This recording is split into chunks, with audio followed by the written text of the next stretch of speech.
All right, so here we're looking at 10.3, so we're talking about the ways to actually develop a country. And so in this case, we want to describe the two very general types of development in terms of either the self-sufficiency model or what we call the international trade model, which we'll define here in a sec. And then evaluating the pros and cons of each type and kind of how they work. All right, and so that idea of a tariff we're going to come back to. All right, so in terms of the actual paths to a country becoming developed and how do they do that, we, as I just mentioned, about 20 seconds ago, we have the self-sufficiency model and international trade. So the self-sufficiency model is essentially where a country produces its own goods and businesses. It's independently run either by individuals within a given country or individual companies in a country or through the government. And so essentially they cut themselves off or limit the amount of foreign trade that is actually going on in the country in order to build up their own businesses, their own economic sectors, and trying to build them up all at the same time at the same rate, so that their agricultural structure or agricultural economy and capacities are just about as strong as their manufacturing and just about as strong as their service sectors. Instead of focusing on just one area that they're really, really good at, they want to be reasonably productive and competitive at all sectors to provide for everybody in their country with jobs, with fair prices, fair products, things of that nature. So some of the ideas behind this, so when we talk about producing your own goods and businesses, this is if the country is in control of them, that would be the nationalization piece. Otherwise, it's just, individuals running their own stuff. Otherwise, they also limit foreign investment, so either not allowing foreign governments to take out loans or to invest in their own businesses or foreign companies to do that. And they typically control or protect their own businesses through tariffs, which are taxes on foreign goods. So that's one way to protect kind of your own country's investments, your own country's businesses, and people, is to essentially raise taxes on foreign goods that might be able to be sold for cheaper. Because that way, if let's say country A offers, or sorry, let's say your country A and country B offers a shirt, the same kind of quality shirt that you're offering, but because they are a little bit better at producing it, they have a little better process, they're a little more productive, so the value added is actually cheaper. So the cost of their shirt is, let's say, $5 compared to the cost of country A shirt, which is $10. Same quality shirt, but again, country B is just able to produce better or produce that more efficiently. They would raise the price on country B shirt with the tariff to make it, $12 to $15 to make it more expensive. And so again, that's the idea of trying to bring it all up, all their industries up at once to be competitive by limiting that access to foreign trade. Now, the second path to development is what we call the Rostow or international trade model. And so this is focusing on producing or selling one thing really, really well internationally through trade globalization to finance and support the rest of the economy. And they measure this kind of out in 5 stages. So we'll kind of talk our way through it and then kind of look at another visual for it here. So the first one is what we call traditional society economy. Okay, so this is mostly, again, primary sector agricultural work. Connecting itself to religion and military, which are non-productive, and there's no real development. This is kind of the beginning of the agricultural revolution, and again, kind of those for think like stage 1, stage 2 demographic transition would kind of fit under here. These are your peripheral countries, but again, very limited access to international trade at this point. In stage 2, we see the preconditions for takeoff. So kind of, as we're starting to build towards producing or selling one thing really, really well, we have to have the preconditions before we can actually get to our country doing really, really well at that one thing. So this is where government and foreign investment help pay for infrastructure. So roads, transportation, maybe access to the internet at this point would consider, infrastructure money. So again, you're taking on that extra incentive either with government aid or with foreign investment, whether that's foreign governments or foreign businesses and people, to help produce the infrastructure to get yourselves going. Because typically, if I'm producing shirts, and I have this really, really big factory, but it's out in the middle of nowhere, and I can't get it anywhere because there are no roads around, there's no electricity around. I've essentially set up a factory that's not going to do anything, or I'm just going to build stuff or I'm going to create stuff that I can't really sell. So hence why you need the infrastructure in order to make it easier to transport your items, your products. So in stage 3 is the actual takeoff, where development really does begin to occur according to the model. So this happens with rapid growth and development and productivity in a few economic areas. So again, you're focusing your economic prowess in just a very few specific areas of the economy, so your economic sectors. or it could just be in specific regions of a country, again, depending on where you live in the context of it. So this could be looking at manufacturing, could be looking at oil production, if you know have a lot of oil, or could be again focusing on certain types of agriculture. So if you can produce a lot of really cheap cash crops, or really really productive cash crops that people are looking at, that could be it. Or it could be something with plantation farming. It could be cattle ranching. It can be aquaculture or fishing. So again, it depends on everything that was in the country. So being very general here. So as one of these sectors begins to do really really well, the others will lag behind, because this is where the amount of money, the amount of infrastructure, and the time and effort is being put in. Because while the other things are definitely important and needing to exist to support other people, this is the focus of the economy. And so this is where we say the rest of the economy lags behind, because they're not going to make as much product or as much money, and they're not going to get as much government support or aid.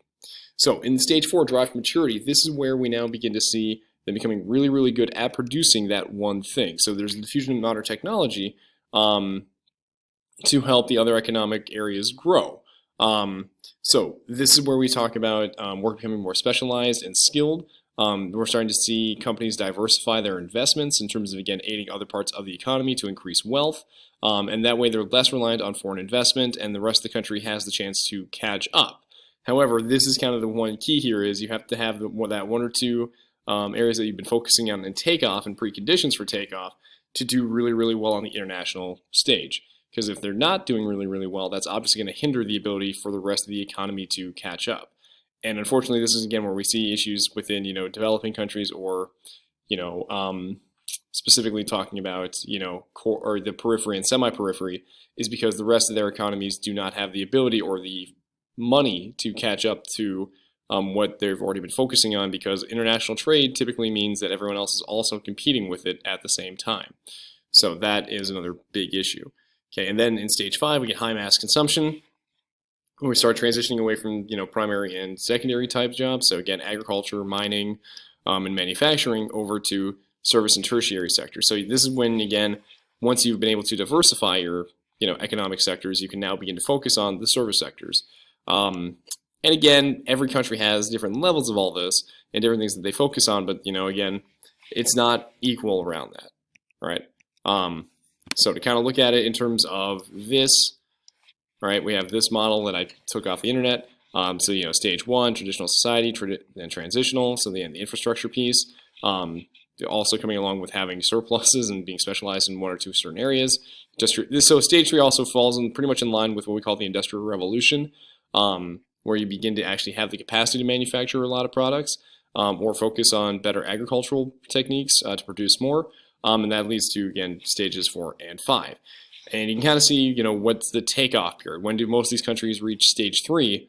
So you think Great Britain is where the Industrial Revolution really started, and that's more of a history thing. But again, they had access to colonies. They had access and control of colonies. They had access to the sea. They also had a very large amount of coal within their country, and then began to develop and have the entrepreneurship to develop manufacturing and factories, which gave them that advantage to essentially begin the industrial age before anybody else. And then the rest of Europe kind of slowly catches up after that, and then it spreads around the globe very, very long afterwards. And then China and India begin that in the 1950s, so more than 150 years after Great Britain had even started. Excuse me on that. And again, if you take AP World History, or just regular world history, you'll find out more kind of about the industrial age there, right?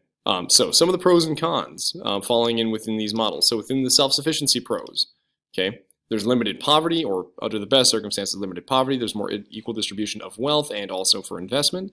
The government and the businesses typically remain independent, so they're run more by the individuals and by the companies, and less by foreign control or foreign influence. Okay. Some of the cons, however, is to, especially again with the idea of tariffs and limiting outside competition, means that there's no incentive to make a better product. So I know in class I keep using my phone as the example, so I'll take it out here, little iPhone. All right.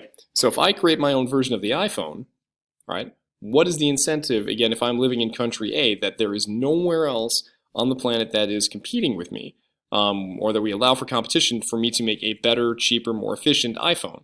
Okay, it has let's say it only has 10 apps. Okay, and it's got your basic stuff. So music, being able to call, text, maybe some internet stuff, maybe a calculator. keep your contacts, and maybe some maps. That's about it. You don't get any games on here. And it's really, really expensive with my smartphone. So because we know Apple and Samsung make them too, Androids, and they offer more apps, and let's say that this costs $1,500, but you're stuck with me, okay? That means that it could be of poor quality and a higher price. That's what lack of competition can do. So typically that means that you're paying more because you're forced to through the tariffs or trade limitations. So some of the other issues is that typically when we see in between countries that have high tariffs, you see trade wars and less economic development, less economic cooperation. Hence why we have something like the EU to again try to limit trade conflicts. Okay, and then in many cases we also see under self-sufficiency, government control of prices and industries, and typically saying where the money is going to be invested, which is not necessarily always in the best interest of all the people when you have the government doing it. Then you look over here to international trade, pros and cons. Okay, so the more competition, typically the better the quality, okay, because that means that if you are better quality, lower prices, more options, because typically if you don't do that, no one's going to want your product because there are other options out there and more along the line of what people are wanting. Okay, because over here, if no one within self-sufficiency, if I don't have anyone to compete with, why would I make a better product? Why would I make it cheaper if I don't have to? Okay, and then you also talk about it on this side too of the idea of diversification of skills due to investment. Wealth usually will increase standard of living, and equity can increase, but also at the same time, as we'll see on the con side, that doesn't always work out. And investment in one industry can help develop the others. Again, if I can make a lot of money on my smartphone, with international competition, I can then reinvest that into other areas if I would want to, or I could, make new businesses. I can do charity events, okay, to help other parts of my country. So some of the cons. Typically, as you get more competitive around the globe, that means that you're competing with other companies in other states, and that you could lose money, which means tax dollars. Okay. Also, loss of jobs in industry due to increased competition. Something we'll talk about more in Chapter 11 is loss of manufacturing jobs in the United States. To Mexico, to other parts of the world where they can make it just as efficiently as they can in the U.S., but doing it for cheaper. So that also goes into the idea of loss of taxes. Also, again, if you have specific governments or foreign corporations, transnational corporations or multinational corporations, okay, that can lead to more outside influence and control of those industries or those specific jobs or businesses because they are invested in by foreign companies. Right, so less sovereignty in terms of economic status. And then with globalization, when one country struggles, others do too, because we're all tied in together. So when country A does well, country B typically will do well. When country B struggles, country A is probably going to struggle if we're all tied in together. So that's also really, really important to consider. And then also some of the other things is that there could end up being specialization in just a few areas, and you can think about how that could be a pro or a con. All right, so in the next video, we'll talk about this piece here, about how do we actually finance development and what are kind of the implications behind that. So that comes in with the next video.